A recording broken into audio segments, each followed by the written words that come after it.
नमस्कार मित्रांनो, आज आपण भिवंडी येथे महाराजांचे नवीन मंदिर उभारले तिथे गेलोय.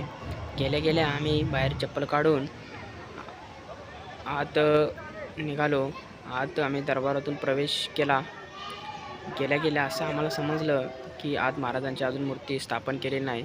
तर आमचा असा प्लॅन झाला की आधी मंदिर वरून पाहायचं आणि वरून आम्ही मंदिर एकदम खूप छान दिसत होते आणि आम्ही सर्व चारी बाजूने मंदिर पाहिले. नंतर आम्ही खाली आलो. खाली आल्यानंतर महाराजांचे पूर्ण इतिहासाचे फोटो, पूर्ण इतिहास हा फोटोमध्ये दाखवला आहे. तुम्ही बघू शकता किती सुंदर पद्धतीने दाखवलेला आहे.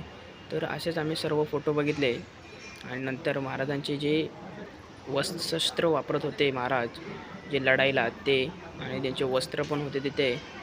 तर खूपच छान आहे तिथे बघायला. पूर्ण इतिहास हा फोटोमध्ये पण दाखवलेला आहे.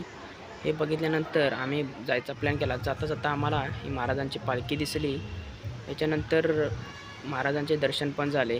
जर तुम्हाला मित्रांनो जायचं असेल तर लोकेशन कमेंटमध्ये दिले आहे.